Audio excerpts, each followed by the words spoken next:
Welcome to episode number 1 of the Mother Wit podcast. Thanks so much for joining me today, and I hope that you will hang out with me through what will be a journey. As with any podcast, I'm sure that if we went back and listened to the first episode of anything that we've fallen in love with, it starts as one thing and morphs into another. So even as I'm getting started, I'm excited to see where this will lead. But in this first episode, I really just wanted to tell you what my goals here are and a little bit about myself so that as we move forward, you have a framework of who I am and where I'm coming from and why I'm doing this and all that stuff. So, all right, let's get started. This podcast will release once a week. And I plan to alternate for the most part, not necessarily, totally rigidly or anything, but, for the most part, I intend to have consumers, sometimes they will be my former clients, telling their stories and sharing their healthcare experiences. And of course, in the case where they are my client or former client, we might be talking a bit about how some of the unique stuff that I'm doing within the healthcare space hopefully contributed to their positive outcomes. And that's a whole thing I'll get into here shortly. I want to tell you guys what I do and why I do it. Alternating weeks, I plan to interview professionals, many of whom I've worked closely with, people who are specialists in the maternal infant space, in perinatal care. So this is going to be particularly therapists who specialize in the perinatal period. We're going to talk with physical therapists who specialize in pelvic floor physical therapy. We will talk with people who are personal trainers, coaches who specialize in pregnant and postpartum bodies as well. Let's see who else. We will speak with I'm missing groups of people here who I mean to say, of course, lactation consultants, and sometimes with pediatric sleep consultants. Pediatric sleep consultants is always a funny one for me because for a really long time, I didn't really buy into even the existence of the profession. And I've had a major change of heart on that. That doesn't mean that I like what everyone out there has to say, but I think it's still really important that we talk about some of these things that might be controversial, that may or may not have science supporting them. And, also what's wrong with doing things sometimes when science doesn't support it, as long as it's not harmful, right? So there's all these discussions that I want to unpack, and we can use all of these different tools to unpack something that might actually have implications in other sorts of conversations. When we're talking with professionals, I'm hoping that we can provide education on specific topics. And I hope that some of these topics will become requests from listeners. So I hope to make myself available, be it through my Instagram feed, through my website, and even through the ability to leave me a voicemail and maybe tell me a story or share something that you would like to say in this podcast yourself. So anyway, there's a lot of avenues for us to communicate the needs of consumers against also the needs of professionals. It's really important to me that in sharing our experiences here, whether we are in the group of people that are professionals in the healthcare space or we are consumers of that healthcare, that we hear each other's stories. So, I would not consider this podcast successful if I look back and I realize that consumers are only chiming in every couple of weeks to hear other consumer stories, or if professionals were only chiming in to hear other professionals, or maybe it's the reverse, right? I hope that these conversations can be interesting to everybody. I hope that consumers, clients can feel a little bit like a fly on the wall, hearing a conversation between two trusted healthcare professionals who maybe sometimes come from a different space, or maybe they hold slightly different beliefs or values. I hope that this becomes a space to talk about those things. A little bit more about my goals. I want to be honest. I want to tell people the truth.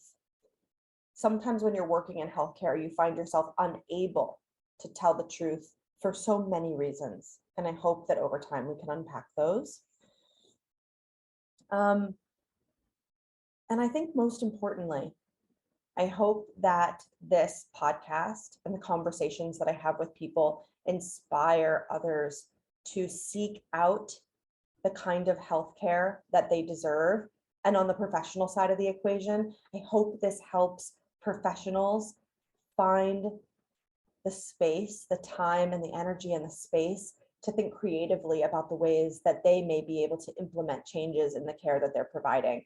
And I don't say that lightly, because I know how hard that can be. And I know that not everybody can up and leave their job. That's not what I mean. So I want to be really clear about that. But I want to talk about it. I want to talk about all the different ways that we can provide healthcare and the small and big ways we can make changes so that we can enjoy our jobs and so our clients can get the care that they need and deserve. All right, so if any of that sparks questions for you, if I said anything that you want to delve a little deeper into, there will be avenues to do that. Again, be it DMing me on Instagram, commenting on a post on Instagram, or sending me an email, or calling my voicemail that I'm going to get all set up for you to be able to send me a little rant if you need to. I'm happy to hear. All right, moving along. I feel that I should start out by just telling you my story. And I realized that I really haven't told this story in a really long time. And what made me realize it is that I actually did tell this story recently. I was giving a talk to a group of mostly undergrad students who were largely pre-med, public health, a couple law students. There were definitely, it was an array of students, but they were all participants from George Washington University in a course that was being created by students about maternal mortality. And these students reached out to me to ask for assistance on this project and the travels that they have coming up and all this stuff. Anyway, they invited me to speak to the class, and it was a wonderful experience. I'm so used to preaching to the choir, and it's really nice when you get an opportunity to speak to a different group. But I found myself starting off my talk with them by telling them my intro story into how I got into midwifery in the first place. And I hadn't told that story in so long, and it was actually really emotional when I did that, and I had to keep it together, and that surprised me. I can already feel it happening again just thinking about it. It's really interesting. Just the feelings are interesting, not necessarily the story, although I hope you find the story interesting as well. Okay, so I went to performing arts high school. Something to put on the list of things that most people don't know about me all these years later. And I moved to New York City when I was 17 years old, right after I finished high school, with just a few $100 in a suitcase, living the dream, you know? So I moved to New York City, and, you know, I got my waitress job, and I was going to school and going on auditions and doing the things that you do. And I met a man, and that man and I, we actually met dancing Argentine tango. Another interesting fact that I don't often tell people. I danced Argentine tango every night of my life for a few years, up until I was pregnant with my daughter, through my pregnancy, and for a little bit after. And since then, I have only danced sporadically, so I'm losing my skills in Argentine tango. Anyway, I became pregnant when I was 19 years old. And it never once occurred to me to consider an abortion. I have no problems with abortion. I support people in all their choices. I help them with whatever path they are on or need to find, and how to get from point A to point B. No problems whatsoever. But for me, it never occurred to me. And I honestly, to this day, I can't even say why, because looking back, I have to ask myself, why didn't you consider that? And I love my kid and I love my life, and I wouldn't change it for the world. But when I look back, I'm like, wow, that is an unusual moment to not have even, I never crossed my mind. Anyhow, I knew I needed to go see an OB in order to, get started with pregnancy care. And I'm not kidding. I literally opened the book, which now I don't even think the book exists. I think we just get these things online. I opened the book of providers, flipped to the gynecologist obstetrician section, and I called the first person whose name started with an A. And that was, I think geographically, that made sense, but I literally went in alphabetical order. And I found myself in this doctor's office having my first visit. And, it was quick and abrupt and all those things, which of course I had nothing to compare it to at the time. What got me at that first visit, what propelled every single thing that has happened since, was that after a quick physical exam, pap smear, and being told that I was officially pregnant, the doctor was walking out of the room, and he was almost out of the room. And he kind of popped the door back open and said, "Oh, hey, one more question. Do you have any family members with Down syndrome?" And I said, "Well, yeah, actually I do. I have a second cousin who has Down syndrome." And he goes, "Okay, great. We'll test the baby for Down syndrome at the next visit." Boom, door shuts. And I was left alone in that room in a gown, and I was confused. I was like, "What does that mean? Test the baby for Down syndrome? Am I at high risk for having a baby with Down syndrome?" All the thoughts started racing. And I've watched this happen to countless women since. I've debriefed with countless women since for something very similar. Anyway, I walked out and I walked across Union Square Park in New York City to the Barnes and Noble, and I found the pregnancy section, and I found a way to get, I don't even know how I did it anymore. It's too long ago, but I figured out somehow in one of these books, I guess I found Down syndrome in the index probably. And the first thing I found was that how you test a baby for Down syndrome is with an amniocentesis, right? And for those of you who might not know, an amniocentesis is when we put a long needle in the belly, and we withdraw just a tiny bit of the amniotic fluid, which will inevitably have some cells of the baby floating around them, and you actually test those cells to see if they are normal or abnormal. And it tests for more than just Down syndrome. But anyway, that's how we test for Down syndrome.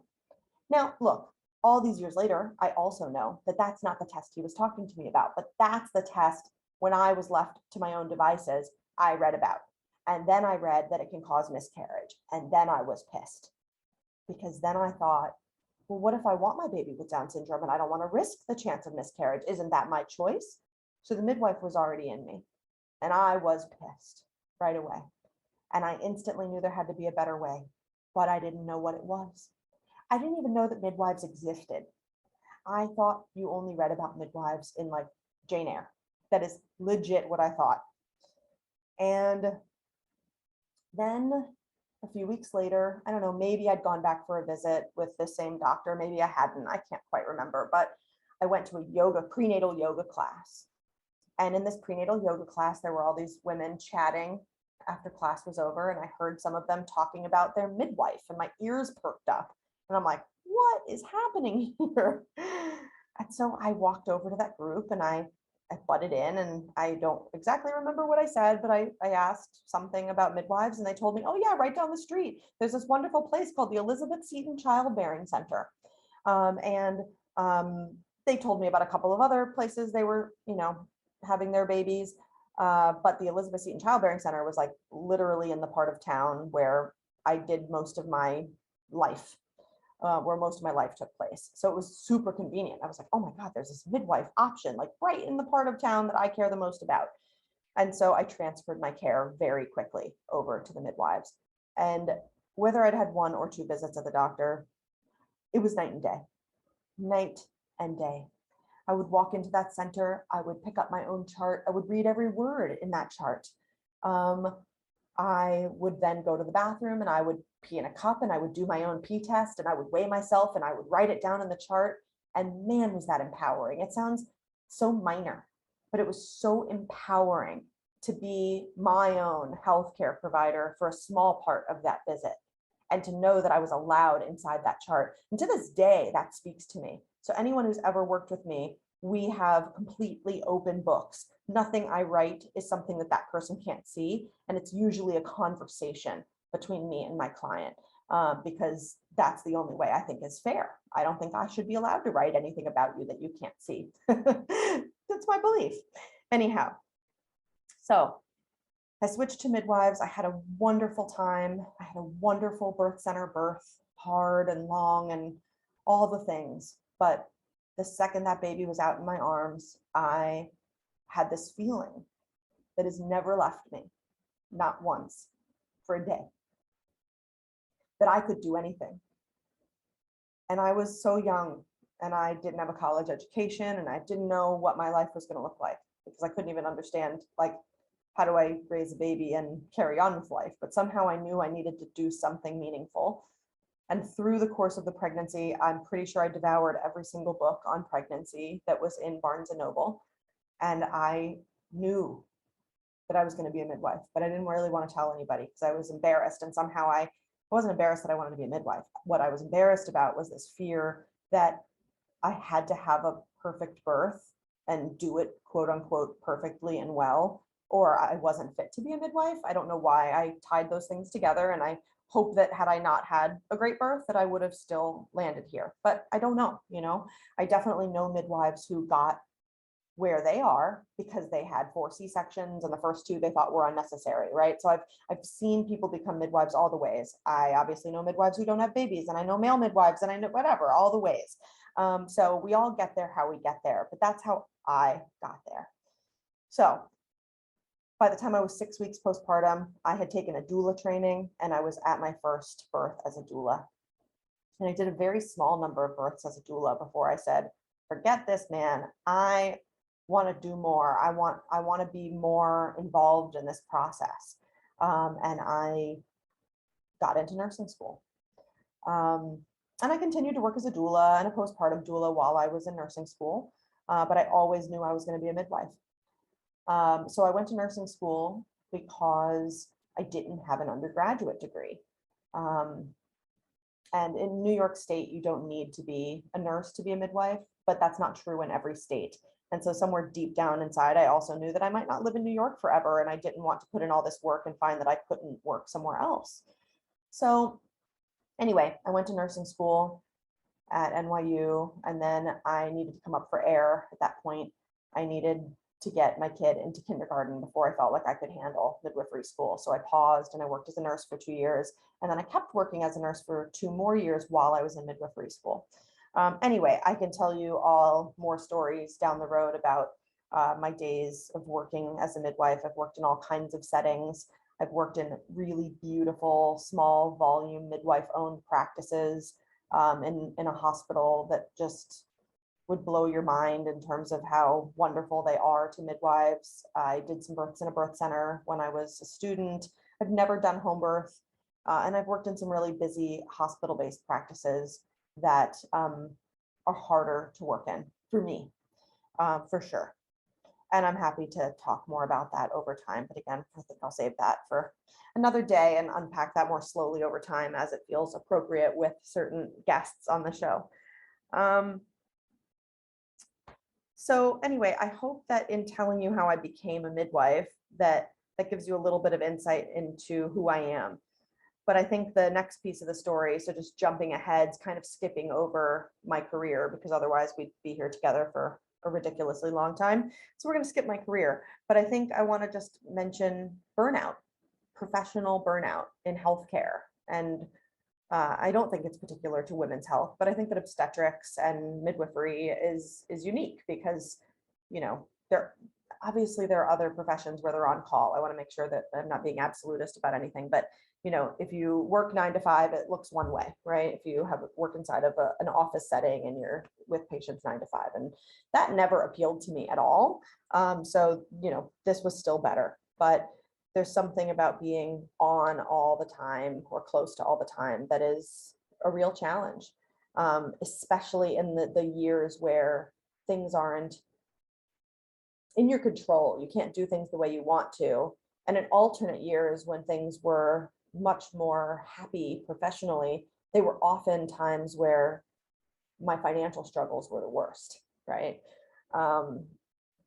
So that's what ultimately leads to burnout. And thankfully, I was able to sustain until about the time I sent my only kiddo off to college. And when I sent her off to college, I knew I had to do something different and I couldn't do this anymore. And I started building what you see me doing now back in 2017, a year before I left New York City.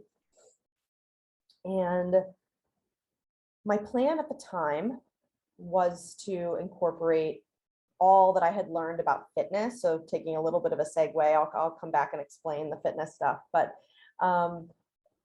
I had accumulated a lot of knowledge and I had a lot more to learn, and I still have a lot more to learn, of course, but I'd gotten really interested in fitness in the perinatal period.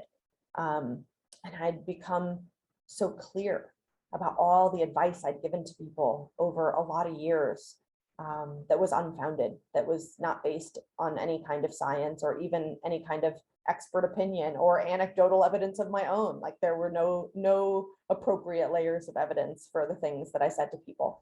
And I don't think that those things harmed people frequently, but there probably is some harm to be had in there.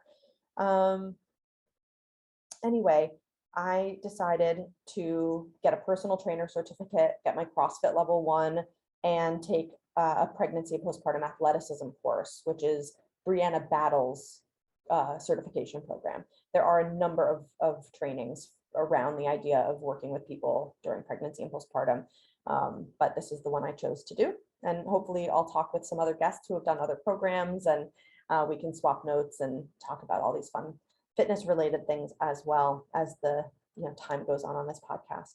But anyway, I planned a move to New Orleans, Louisiana, and to start this business that would start as a fitness-based business for pregnant and postpartum people, with the idea that maybe it would morph back into some sort of a midwifery practice.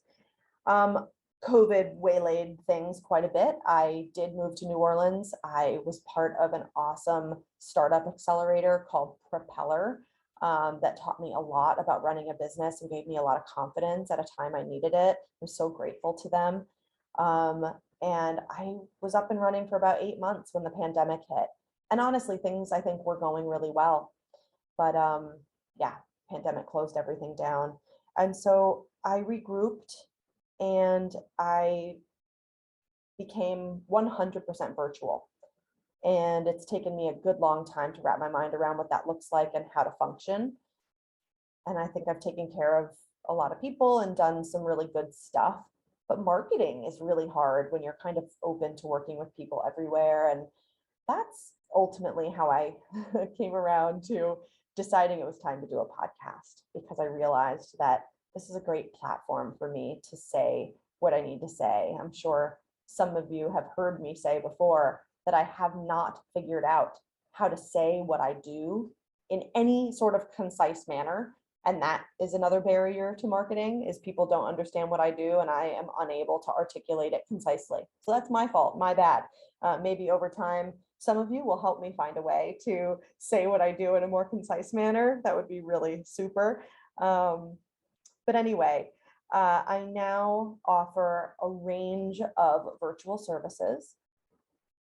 And I know some of you are thinking like, well, how does a midwife who typically catches babies do work virtually, right? Well, catching babies is just one small piece of the puzzle. It's like a super fun piece. It's where people think all the glory is. But honestly, what I think is most problematic in our healthcare system and even in midwifery is systemic problems that don't give us the time to dig deep and spend adequate time listening to people, teaching, making sure that we've taken pauses where they need to be taken so people can process and think and go through all the options and troubleshoot. One of the things I hated most about working in a busy setting was making the conscious choice not to open the door to a particular part of a conversation because I knew I didn't have time for it. And now I don't do that. Anyone who's ever worked with me will tell you that even if I said our visit is 30 minutes, it was probably more like 45 minutes or an hour, because I'm not going to shut anybody down. I'm just not. It doesn't feel good and I'm tired of doing it.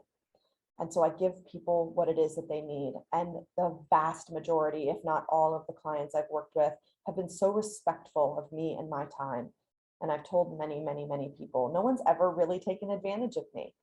And this to me is the way it should feel. So anyway, I digress. I spend most of my time in this virtual space providing extremely comprehensive postpartum care. Like there is nothing that doesn't get covered.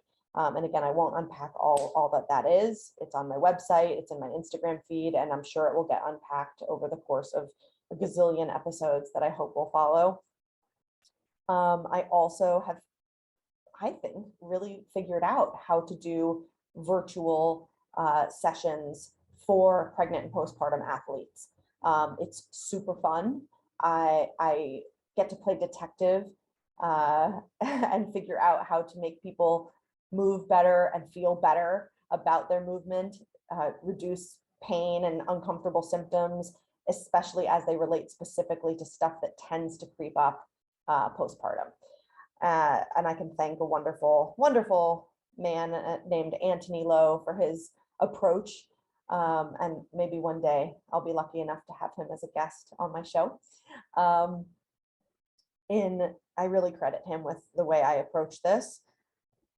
What else? Let's see. Sometimes I work with people who are planning a pregnancy and who need support maintaining their wellness. So that might mean diet changes, implementing exercise. It might mean weight loss. It might mean managing chronic conditions, and really spending the time necessary to optimize health during pregnancy. And that optimizes outcomes and reduces risks to pregnant people and babies. So beyond that, I have created some online courses and I've got other ideas kind of creeping up, but that's mostly where things are at the moment.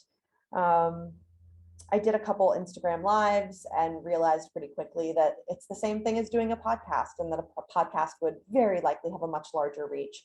So anyway, I thank you so much for sticking it out through this first episode and just hearing me ramble, because that's what I've done here. I'll totally admit it. I have just rambled for however long it's been. But I wanted to get these thoughts out and share them with you so that you knew where I'm coming from a really honest place as we progress. Thank you for your time, and I hope you'll be joining us for future episodes. See you later.